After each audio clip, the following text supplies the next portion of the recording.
This is the 83rd Quackcast.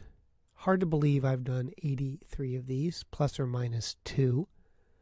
This one is called AK, Nonsense on Full Automatic. Dr. Harriet Hall recently wrote a post over at Science-Based Medicine on Applied Kinesiology. I don't have much to quibble with Dr. Hall's entry, except for one sentence where she wrote, "We skeptics don't dismiss AK," which is applied kinesiology, just because it sounds silly, end quote. AK doesn't just sound silly. It is silly. I have found over the years writing for Science-Based Medicine and doing these Quackcasts that I have developed an increasing bias around the concept of prior probability. As best I can tell, there is a well-described reality, and that reality constrains not only what is probable, but what is possible. Within the limits of our current understanding of reality, some processes are impossible, i.e. have zero prior probability. To my way of thinking, AK's prior probability is exactly zero. I sometimes think that the Science-Based Medicine blog should be called Reality-Based Medicine, because AK, like many a scam, supplements, complementary, and alternative medicine, have parted company with reality from the beginning. I tend to read about medicine and its alternative goatee-wearing evil twin in a non-linear way. I have over 30 years of reading about medicine and quackery, so day to day I add to my understanding incrementally, adding a brick here and a daub there to my edifice of knowledge. Such a Victorian metaphor. Sometimes I need to go back and review a topic from scratch, as if I have no prior knowledge or understanding of the topic. I have places I like to start when I need to review a topic from scratch. For infectious diseases, I usually start with the principles and practice of infectious diseases, the Bible of my field. For scams, I always start with Google, and the Wikipedia entry usually pops up at the top of the list. AK is like many other scams, having its origin in the epiphany of one practitioner. In this case, it was a chiropractor by the name of George J. Goodhart, who the Wikipedia mentions invented the process. Invent. When I hear the word invent, I think of Edison and the light bulb, or Marconi and the radio. I do not think of invent when it's applied to works of fiction, although I suppose Tolkien did invent his characters and world. But somehow invent doesn't quite fit. And later the Wikipedia entry says he originated AK in 1964, which is more in keeping with its fictional characteristics. I think made up would fit the situation best. Evidently, Goodhart was having difficulty diagnosing and treating problems in his patients who were not responding to the chiropractic conceptual framework. What a surprise! Processes that were neither understood nor treatable by standard chiropractic. Who'd have thunk it? I mean, that would appear to account for, let me see, everything. No wonder he was at an impasse with his patients. However, undeterred and guided by the triangle of health, the chiropractic concept of structural balance, and, I suppose, a ring of power, by long trial and error, emphasis on error, he cobbled together AK, Applied Kinesiology.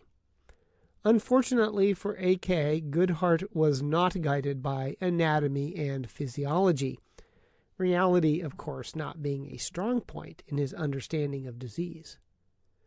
AK has the following underlying principles. 1. Specific health problems will cause specific muscles to test weak. 2. Testing for muscle weakness can be used to indicate a treatment. 3. Treatments that increase muscle strength demonstrate the efficacy of the treatment. I think I have discovered the cause of obesity.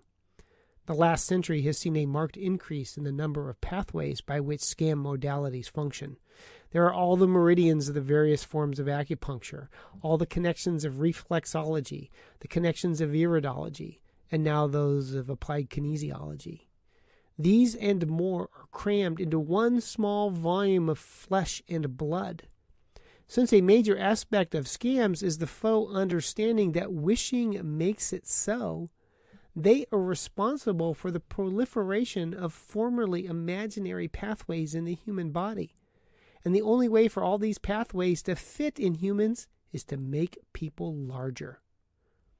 I recently lost 45 pounds, and I did it by quit believing in acupuncture. I did it, all the meridians faded, and I lost weight. Pretty nifty. The basic concept is that an illness in, say, the lung manifests by making a specific muscle or muscle group weak, and by improving the underlying problem, the muscles strengthen. Now, I still think craniosacral therapy is goofier, but AK is giving it a run for the money. An example from the first webpage I found searching for asthma and AK. Quote, reflex areas that stimulate either the deltoid or the lung stimulate both. If an individual has a lung infection or abnormal function on one or both lungs, he or she will probably exhibit weakness in one or both deltoid muscles. Not only would there be a lung infection, but because of the deltoid weakness, a problem may develop in the shoulder. Under normal circumstances, once a lung infection clears, or if the body adapts to the infection, the deltoid muscle will return to its normal state. On the other hand, if a chronic low-grade infection lingers, the patient can be left with a weakened deltoid muscle. The applied kinesiologist evaluating the patient will need to stimulate the nerve and blood supply as well as the lymphatic drainage and acupuncture energy to the lungs in order for them to clear. Once the lung problem is resolved, deltoid muscle function can return to normal. As I said, AK doesn't sound silly. AK is silly.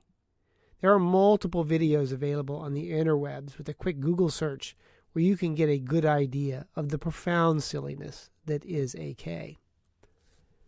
While, like all scams, there is not a process to which AK is not applicable, it appears to be most often used to diagnose and treat allergies and food intolerance. The verbs and nouns in the preceding sentences need quotes, as the words diagnose, treat, allergy, and food intolerance have no resemblance to how the words are used in real medicine or reality. As is often the case in scams, words are used as if they have one meaning when in fact they have another. It's not unlike pointing at a chair and using the word dog. It is the scam aphasia. I wonder where the lesion would be on an MRI.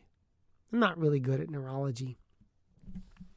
The allegedly toxic allergic substances are held in one hand, often in a vial, and the muscles on the other arm are tested for weakness. If you cannot resist the force, Anakin, then you are allergic intolerant to the substance. The AK practitioner then does some adjustments or acupuncture, and I found one video where he beamed a laser on you, and then they retest.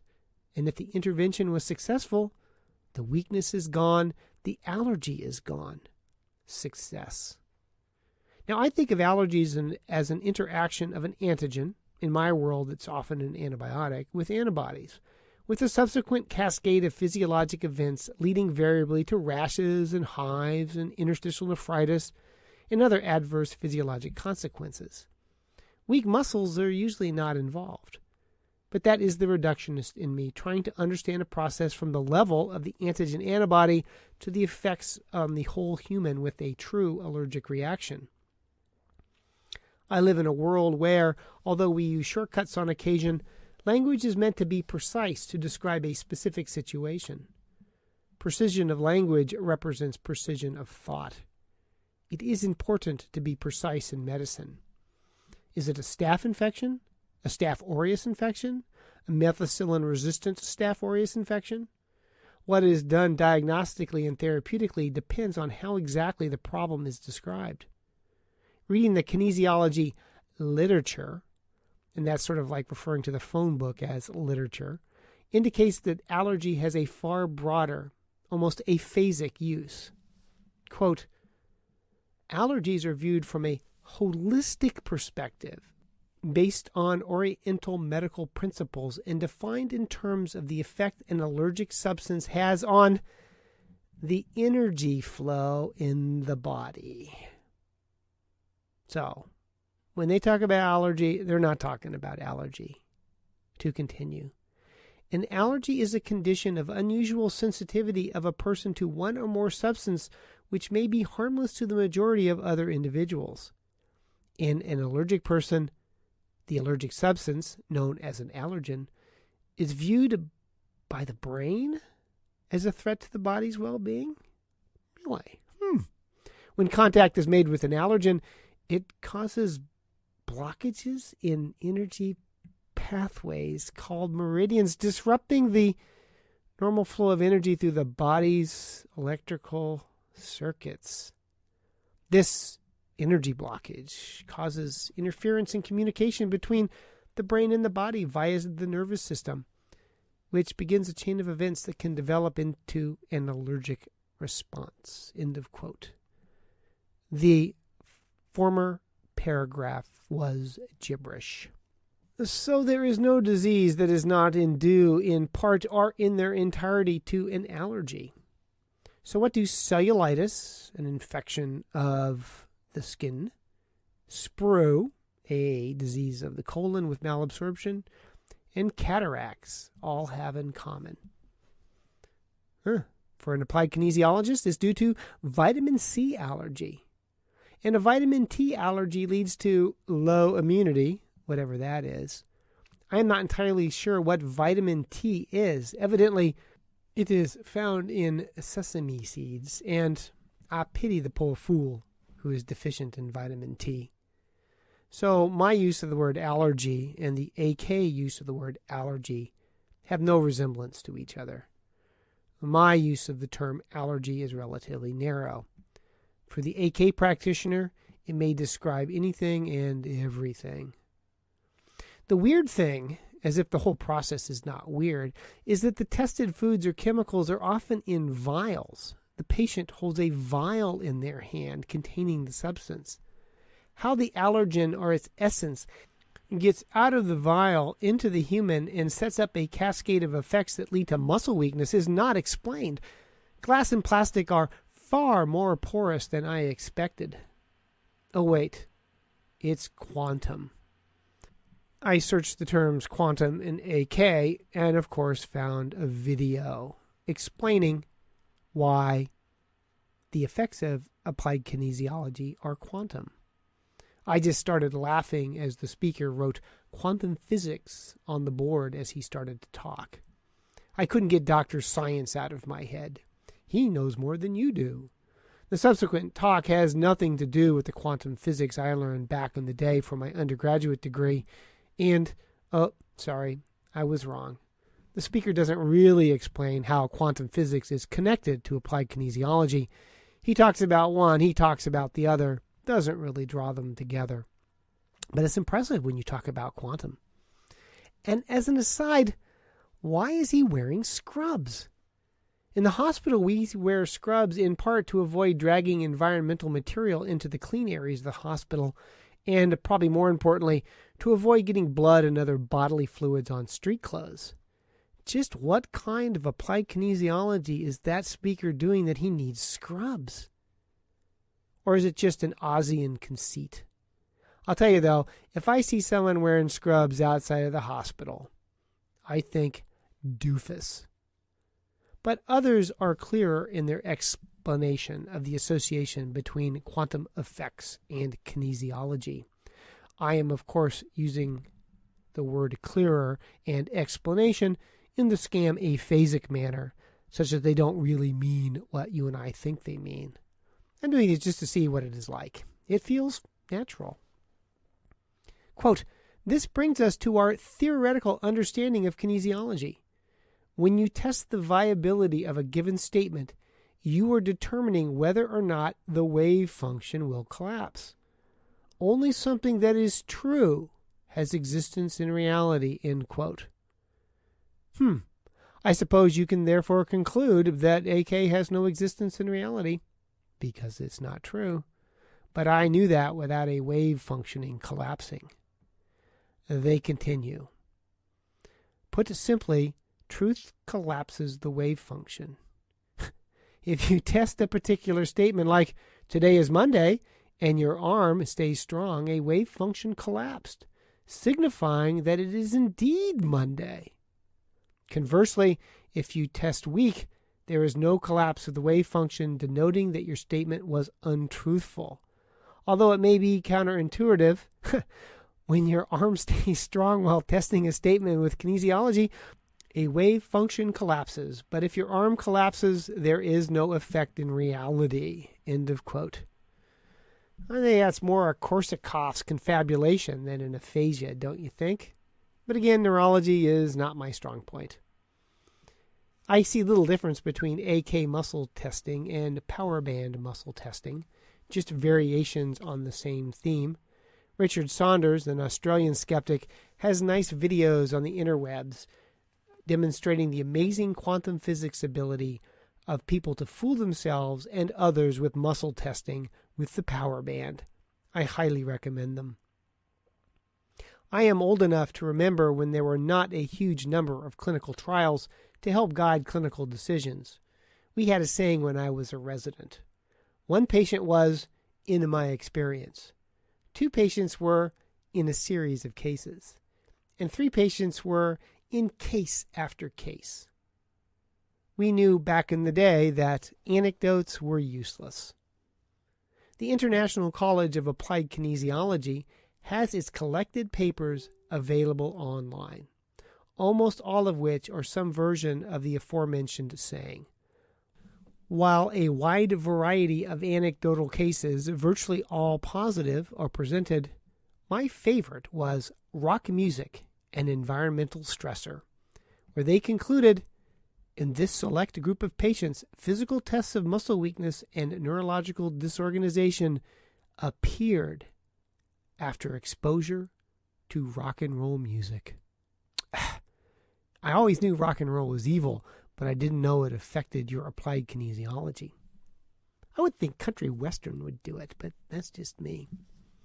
It is remarkable when you go through these abstracts the time and energy expended on publishing the fiction that is applied kinesiology, although I suppose World of Warcraft has a similar draw. Still, there is no tooth fairy science that should go unevaluated. Tooth fairy science is, to quote the Skeptics Dictionary, an expression coined by Harriet Hall to refer to doing research on a phenomenon before establishing that the phenomenon exists. End of quote. And studies on AK are true tooth fairy science. Much to my surprise, there are no Cochrane reviews on the topic. Cochrane reviews everything, no matter how ludicrous, including homeopathy. I remain puzzled as to why they haven't reviewed AK.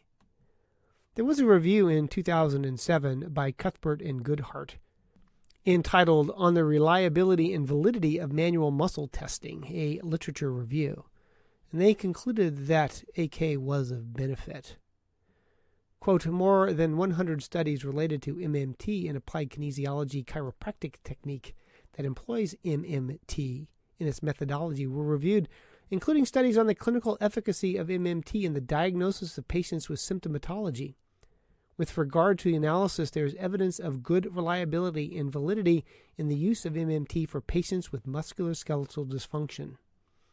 They conclude that MMT avoided by chiropractors, physical therapists, and neurologists, if I had a neurologist who did this, I would fire his ass, was shown to be a clinically useful tool. But its ultimate scientific validation and application requires testing that employs sophisticated research models in areas of neurophysiology, biomechanics, RCTs, and statistical analyses, end quote. Now, the best they could conclude from the study was that AK muscle testing was a valid modality, not that it led to effective interventions, noting, quote, one of the shortcomings is the lack of RCTs to substantiate or refute the clinical utility, efficacy, effectiveness of chiropractic interventions based on MMT findings, end of quote. This led to a response by other chiropractors who did a complete evaluation of the Cuthbert and Goodhart paper, pointing out numerous methodologic problems. And they concluded, quote, Cuthbert and Goodhart conducted a review with important methodological deficiencies. Where manual muscle testing is applied in applied kinesiology is disentangled from standard orthopedic neurologic muscle testing, the few studies evaluating specific AK procedures either refute or cannot support the validity of AK procedures as diagnostic tests. In particular, the use of MMT for the diagnosis of organic disease or putative pre-subclinical conditions is not supportable, end quote. You know you're doing a bad job of your meta-analysis on a chiropractic intervention when other chiropractors think you are doing a crappy job. It is an interesting pastime to read the articles sequentially. Both are available on the interwebs. And it does underscore the difficulties in conducting a review of any literature and the issues of meta-analyses. There are other meta-analyses published that have concluded there is insufficient evidence for diagnostic accuracy within kinesiology, and the validity of muscle response and the effectiveness of kinesiology for any condition. The standards of reporting were low. Quelle surprise. We recommend a pragmatic study of the effectiveness of kinesiology as the most appropriate initial step to determine whether kinesiology has any clinical value, end of quote. Now, for those of you not in the know, pragmatic studies are ones where you do not worry about bias on the part of the physician, bias on the part of the patient, and ignore issues like blinding and placebo controls. Pragmatic studies are basically seeing what happens when you test a bunch of patients. They're worthless. Another study concluded, quote, several recent studies have refuted the use of applied kinesiology and provocation neutralization in diagnosis. The placebo effect must not be overlooked as a potentially important factor in some approaches. And summarize with there has been no study supporting the use of these techniques, and several have refuted their utility. A beneficial placebo effect may be responsible, do you think so, for the perceived clinical effectiveness in many cases of food intolerance, end quote. Given that the prior probability of 0 that AK would be useful diagnostically, or that therapies based on AK would have any efficacy, I would be shocked if there were good clinical trials that demonstrated efficacy. It is all placebo effect. And those of you who have listened to me rant on placebo before know my equation. Alternative medicine equals placebo. Placebo equals nothing. Therefore, alternative medicine equals nothing. In the case of AK, it is less a placebo effect and perhaps more of a minor variant of the Stockholm Syndrome. It would be an interesting topic to explore. Compare and contrast the placebo effect, the response to CAM treatments, and the Stockholm Syndrome. They probably have the same underlying psychological etiology. Now, I have never been fond of meta-analyses, since they basically operate in part on the GIGO principle, garbage in, garbage out. As I said before, in a meta-analysis, they take a lot of random collections of cow manure, they put them in one big pile, and mysteriously transform it all into gold. What you get is a larger pile of cow manure. So given the issues of reading the medical literature secondhand, I always prefer to read and evaluate the primary literature myself. First up was going through the references of Cuthbert and Goodhart. It was the Oakland of medical literature. There was no there. There are few controlled trials looking at the diagnostic and therapeutic utility on well-defined patient populations. There are almost no even mediocre evaluations to assess any aspect of applied kinesiology, and those that have been published suggest that AK is a little bit less than worthless.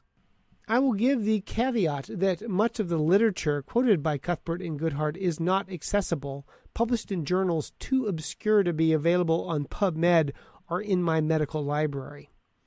and little was added after searching the PubMeds, finding mostly case reports and pilot studies.